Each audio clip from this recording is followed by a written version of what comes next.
Bonjour à tous, j'espère que vous allez bien. Bienvenue sur votre chaîne YouTube Nautilus Verne. On se retrouve pour une nouvelle aventure et une nouvelle échappée belle. Très importante, je vous conseille de regarder la vidéo jusqu'à la fin, notamment si vous êtes étudiant en biologie marine, si vous faites des études en conchiliculture ou si la conchiliculture vous intéresse de près ou de loin, les étudiants en médecine vétérinaire, les enseignants aussi qui enseignent la conchiliculture, que ce soit à l'université ou au niveau de la formation professionnelle. Je vous conseille de regarder cette vidéo parce que vous allez apprendre beaucoup de choses. Dans cette vidéo, les amis, je vais partager avec vous mon aventure à Pebla qui s'est déroulée le 15, le 16 et le 17 novembre 2023 à la salle de conférence de l'Hôtel Majestic à Annaba. Alors, c'est quoi le projet Pebla? En fait, c'est le projet de protection de l'environnement et de la biodiversité du littoral algérien qui est sous la tutelle du ministère de l'Environnement et des Énergies Renouvelables, ainsi que du ministère de la Pêche et des Ressources halieutiques et de la coopération allemande et de la GIZ. Le but de cette formation, puisque nous avons assisté à une formation, et je vais partager avec vous mon petit passage parce que vous allez comprendre, hein, regardez la vidéo jusqu'à la fin. Cette vidéo intéresse, comme je vous l'ai dit, les personnes qui s'intéressent à la conchiliculture, à l'aquaculture et au développement durable. Donc c'est assez scientifique, c'est technique aujourd'hui, ce n'est pas vraiment une aventure, c'est beaucoup plus des études. Comme je vous le disais, nous avons été invités à participer à cette formation qui s'est déroulée pendant 3 jours. Alors, bon, qui a été invité? Il y avait bien sûr des aquaculteurs, pisciculteurs et conchiliculteurs. Il y avait des membres du CNL. Le CNL, c'est le Commissariat National du Littoral. Il y avait des vétérinaires qui travaillent au niveau des directions des services agricoles, DSA et des DPA. Direction de la pêche et de l'aquaculture, et des personnes qui travaillent au niveau des DPA.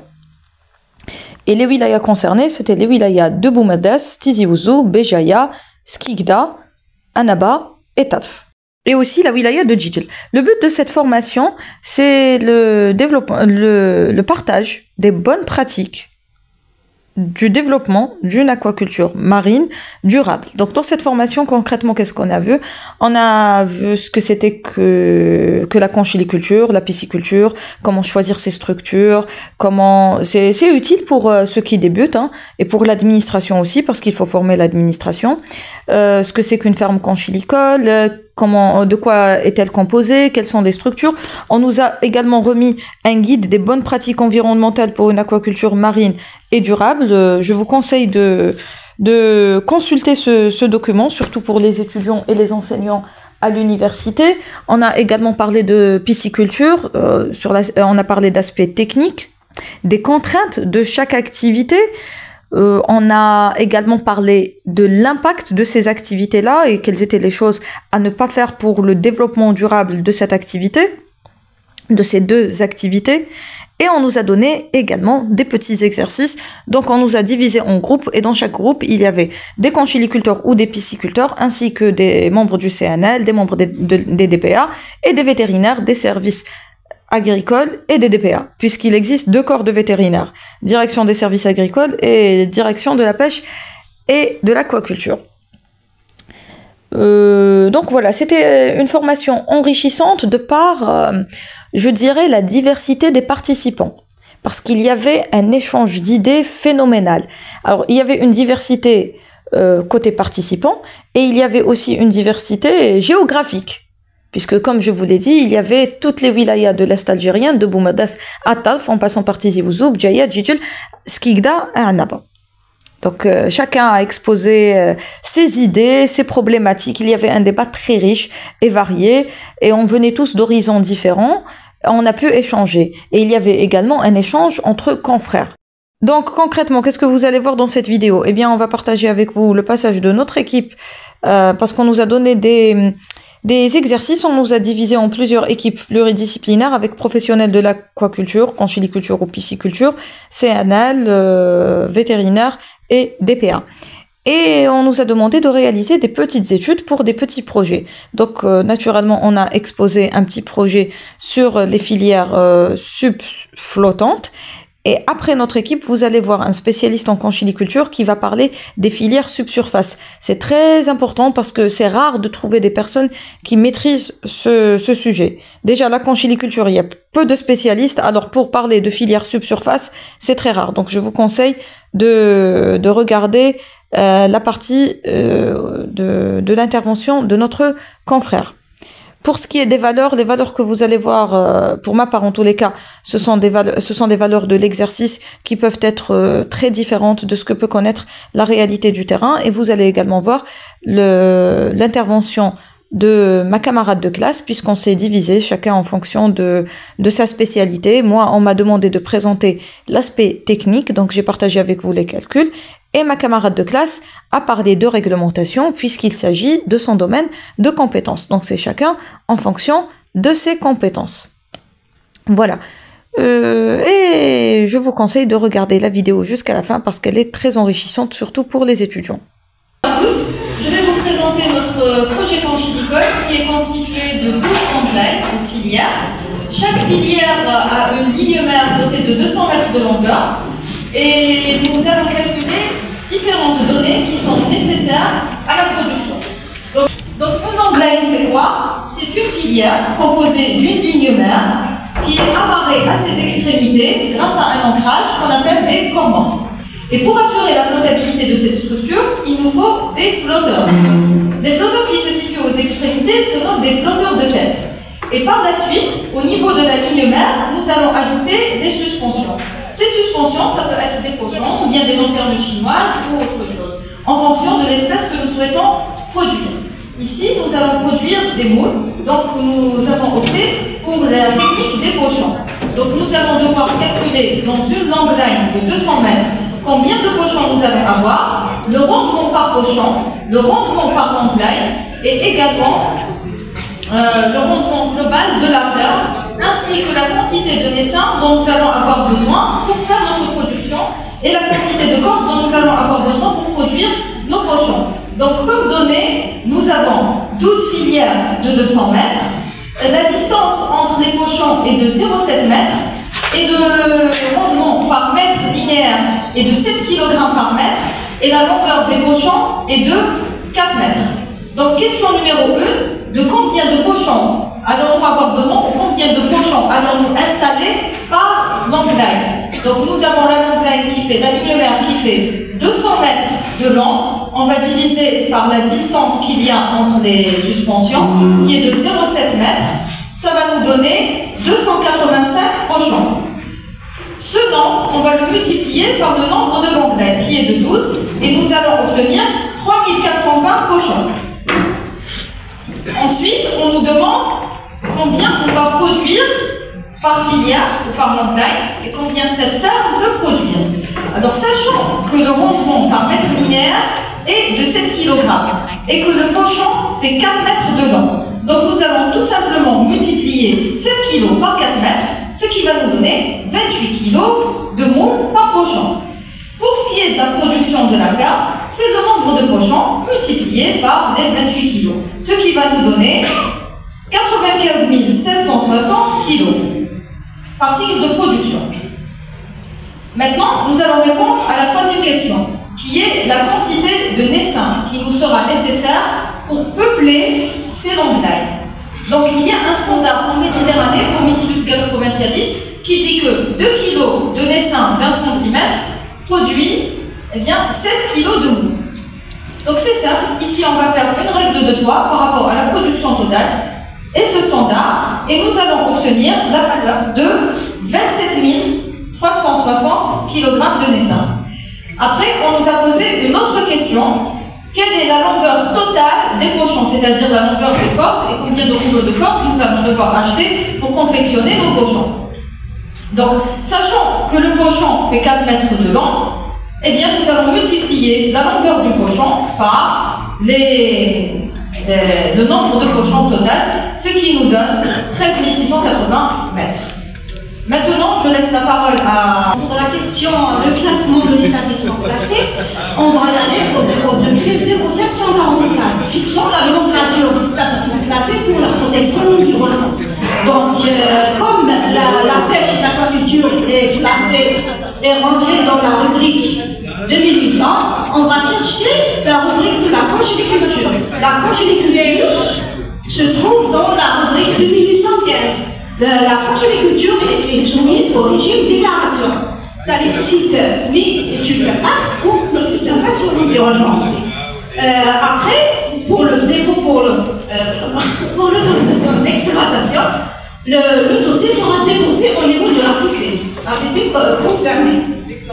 On va vous signaler par ton passage, c'est une filière qui coûte plus cher, nettement plus cher que la filière qui nous a été présentée par nos collègues. Bon, chacun fait son choix selon ses moyens économiques. Donc, la filière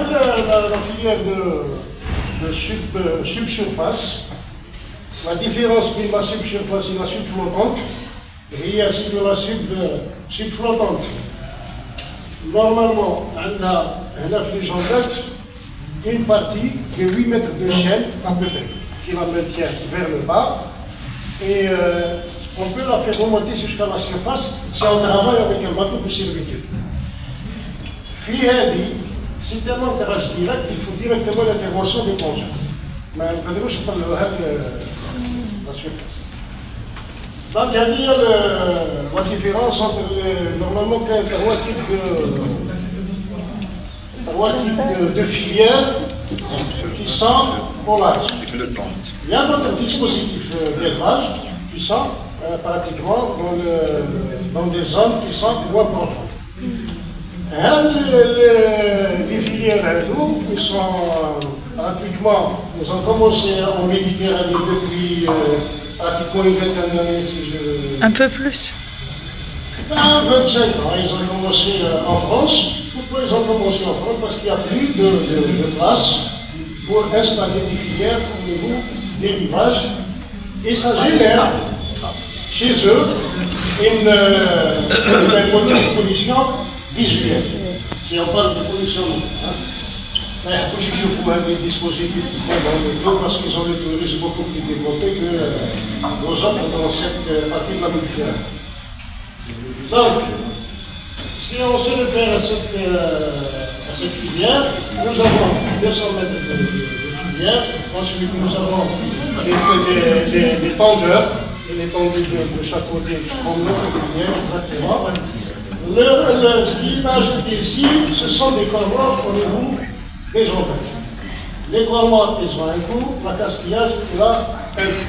Donc là, par exemple, au niveau de l'articulation, on a 4 cosqueurs tubulaires qui doivent intervenir, on a 4 manies en lyre avec volant qui doivent intervenir, on a un anneau en acier qui va regrouper les articulations. C'est très coûteux. Le gars dit au minimum, qui veut. Bien. Donc, on a les jambettes de transformation, on a des suspensions. Donc, ce qui nous a été demandé, c'est un espacement d'1 mètre entre les suspensions et une. Avec une longueur de suspension de 4 mètres. Donc, une filière de 200 mètres, un tronçon de 50 mètres pour l'océan. Ce que je peux vous ajouter, c'est qu'on peut aller au-delà. On peut faire une filière de 250 mètres, on peut aller jusqu'à une filière de 300 mètres. Ça dépend de qui va le je l'espace bien là. Bon, on a une contrainte de l'espace. On vous donne 200 mètres sur 300 mètres. Et là, même les 200 mètres sur 300 mètres, ça nous pose problème. Maintenant, la surface au fond, il n'est pas de 200 mètres comme on l'a prévoit. Il est supérieur à 200 mètres. Parce que si on dit qu'il y a des 200 mètres d'acier, ça veut dire que j'ai les tons de réseau qui peuvent dépasser en largeur jusqu'à 60 mètres plus loin. Je dis 60 mètres plus loin. Ce n'est pas une donnée fixe, c'est une donnée variable en fonction de la profondeur dans laquelle vous implantez votre projet. Maintenant, si votre projet est implanté sur un fond de 15 mètres, 20 mètres et tout, ça ne pose pas de problème. Alors, c'est les flotteurs de tête, on appelle ça les flotteurs de tête. Les flotteurs de tête, c'est des flotteurs de généralement 180 litres. 160 litres. 160. 160. Avec 160, 180. Donc le rôle, c'est de maintenir l'ossaire en suspension. Les parois, le rôle, c'est de maintenir l'ancrage de cette filière d'une manière générale. Les espaces entre les pochons c'est 1 mètre de lumière, nous l'avons tracé ici. Donc si c'est 1 mètre d'espace, ça veut dire que là, on a peut-être un pochon. Je dois m'éloigner d'1 mètre. Donc 1 mètre maintenant, qu'est-ce que j'aurai? J'aurai 48 suspensions dans une filière. Si les 48 suspensions, je les multiplie par 4, j'aurai 192 suspensions. Il y a une suspension. Multiplié par les 6 filières, j'aurai 1152 suspensions. Les 1152 suspensions, c'est ce qu'on appelle, c'est notre ligne de production. Notre ligne de production, elle est égale à 1152 suspensions fois 4 filières, ce qui nous donne 4608 mètres linéaires, plus ou moins, adna 4 km de ligne de production. 4 km 600, plus ou moins. Parce qu'il se peut que, on appelle ça on se limite à 4 km 600. Donc la production attendue dans les 4 km, on la multiplie par, dans les 4 km, 4600 mètres, on la multiplie par 7 kg. Nous aurons 32,256 kg de moules à la fin de production, c'est-à-dire après 8-12 mois. Ça dépend des organismes. Madame? Donc, plus ou moins, on a une histoire de 32 tonnes. Regarde. Bien. Notre animatrice nous a donné un espace d'1 mètre. Pourquoi il a donné un espace d'1 mètre? Je la comprends. Parce que là, les filières hindoues, ils sont situés dans des zones de courant. Maintenant, il est que les filières hindoues, ils sont situés dans des zones où il n'y a pas de courant, où il y a un faible de courant, on peut diminuer de... on peut aller jusqu'à 50 cm ou bien 70 cm, comme on peut augmenter jusqu'à 1,20 m, 1,50 m entre la suspension et le. Donc, c'est une moyenne que nous acceptons. La quantité de... Donc, on a une production de 32 tonnes. Alors que les études qui ont été faites par le CNRDP à l'époque, il y a pas les 6 filières de 200 mètres, vous avez 122 tonnes annuelles. Voilà les 122 tonnes annuelles. Vous aurez 122 tonnes annuelles si vous avez 50 cm ici, si vous avez des suspensions de 8 mètres. Je connais 2 suspensions de 8 mètres de tête. Ils vont s'entrechoquer. Les suspensions vont s'entrechoquer. Les moules ils vont casser. Parfois, il y a ce qu'on appelle un dégravage. Où il y a la moule. La moule, c'est une espèce qui ne se déplace pas. Contrairement à la palme là, il se déplace. La moule, طيح في الماء تقعد في بلاصتها وإلا طاح تفرمل il va s'étouffer et il va mourir.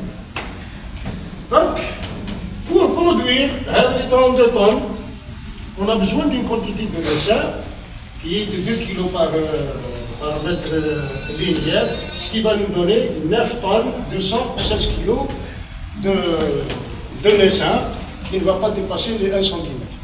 C'est rentable. Ah, la rentabilité. Maintenant, pour la rentabilité, vous avez une production de 32 tonnes, au-delà de 32 000 kg. Vous allez vendre les kilos à combien? 200 dinars. 300 dinars. 200 dinars, ما تخدمش بعد.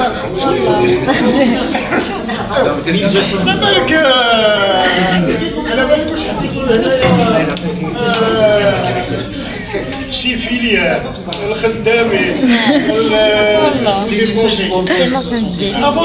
Le plongeur. jeune homme, vous avez donné une réponse, نقبلها منك كيما ما نقدرش نقبلها منك. Parce qu'avant de donner un prix de vente au kilo, il faut déterminer ce que vous avez dépensé dans cette fin. Bon, Tout à l'heure, notre collègue, il a fait les calculs du nombre de cordes. Là, vous avez différents cordes. Hein. Et la meilleure des cordes, je ne sais pas c'est la polypropylène. Oui. Elle laisse la polypropylène. Pourquoi? Surtout pour les moules. Qui n'a pas un allongement important. Quand vous l'attendez, تزيد بواحد عندها un faible pourcentage d'allongement, contrairement à une corde en plastique qui peut s'allonger sur 50 mètres, تزيد لك 10 مترات ولا 15 متر من بعد تولي رقيقه وتزيد La formation du vent. وي لازم تفطر واش حب يقول؟ حب يقول le poids هنايا le poids des moules il va la faire descendre à bas. Il ne faudrait beaucoup plus de flotteurs pour la formation. Un flotteur comme ça, هنا في الجزائر كان يتباع وسيمون تباع ما عندناش فلوتور كان يتباع مليون و500. Les petits flotteurs كانوا ب 7000 dinars, maintenant ils sont à 11000 dinars à peu près. Les flotteurs il y a d'autres flotteurs qui vont intervenir ici, c'est les flotteurs de suspension. Il faut rajouter à chaque fois que le poids des moules va augmenter.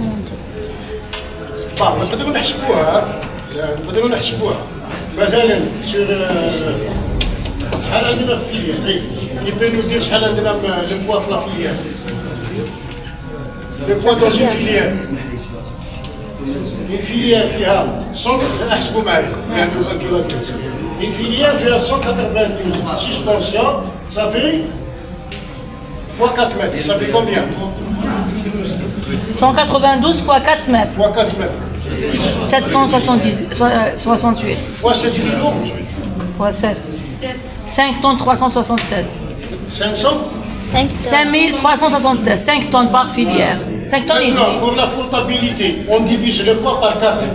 4 Oui. kilos de moule, c'est 1 litre de flottabilité. On divise un litre, شحال تعطينا؟ 1344 litres. 1344 litres, on la divise par la capacité d'un flotteur. Généralement, c'est 60 litres. Qui est plus petit, un peu plus grand. Qui est 90, nous avons 60 litres. 60 litres, on divise par 60 litres. C'est disponible. 23 flotteurs. Donc, là, vous avez 23 Flotteurs qu'on va répartir de manière homogène. 23 flotteurs de suspension. Il faut répartir les 23, ils vont intervenir jusqu'à la fin de... Mais on ne va pas les mettre à la fois. Non. Avec la croissance, on rajoute, on rajoute. Si on les met à la fois, on va faire... Oui, on va avoir des problèmes. On va faire monter La filière. la filière interne. Donc, Elle sera plus vulnérable au courant. Donc il faut savoir. Bon, هذا حساب à peu près les 20 flotteurs. Si vous comptez un flotteur à 10 000 dinars, ça va vous donner 20 millions. Multiplié par 6, il faut 12. Ça fait 1 200 000 dinars. 1 200 000 dinars. Les flotteurs, si volumineux, vous ajoutez le coût du transport. Parce que vous ne pouvez pas transporter la quantité كامل 20 ça fait bien في ضربة واحدة. Donc il vous faut un camion pour plusieurs rotations ou un grand camion qui va vous coûter plus cher. معليش. Donc pour les ancrages, كل واحد فينا il utilise un ancrage qu'il juge lui-même. Bon, donc les études ils vous donnent quelque chose, mais parfois, maintenant, le corps il est transportable. On peut l'emmener avec une petite barque, avec un petit moteur de 40 chevaux, 50 chevaux. On peut l'acheminer vers le site d'élevage s'il n'est pas très loin, avec un parachute, avec parfois des flotteurs. Mais quand vous allez vers un corps qui est volumineux, qui a 2 tonnes 5 et tout, déjà parachute الكبير اللي كاين في الصوب il fait 2 tonnes. Donc vous avez deux notions. Vous êtes le place qu'il vous faut des moyens plus appropriés. Soit tu dis le bord, tu as fait ou tu pas bord, il dit les 20 millions pour vous faire l'installation. Il y a deux plats de riz, tu as fait le bord, il va faire plusieurs moyens. Donc pour l'installation,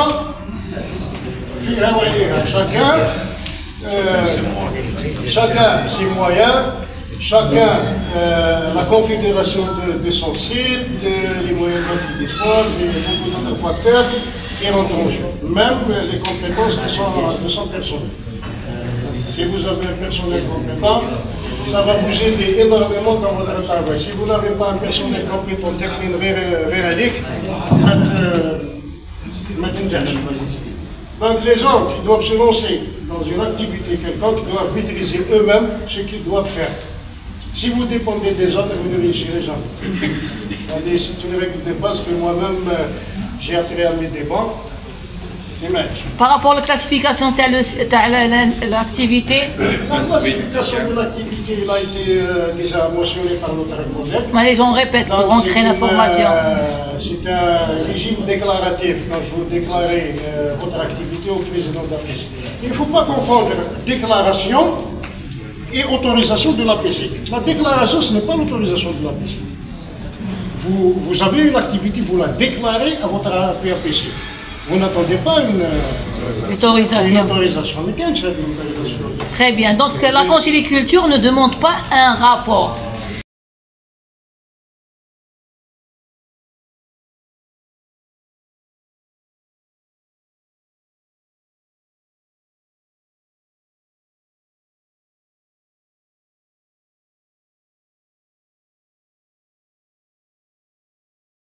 Donc voilà les amis, cette vidéo touche à sa fin, j'espère qu'elle vous aura été bénéfique. Bon, j'ai voulu partager ça avec vous pour la postérité, hein, parce que ça reste quand même un événement, et l'échange a été fructueux avec les différentes personnes qui ont assisté à cette formation. J'espère que vous avez passé un agréable moment en notre compagnie cette fois-ci, et moi je vous dis à bientôt pour de nouvelles aventures et de nouvelles échappées belles, et d'ici là, portez-vous bien et prenez soin de vous. À très bientôt, Inch'Allah.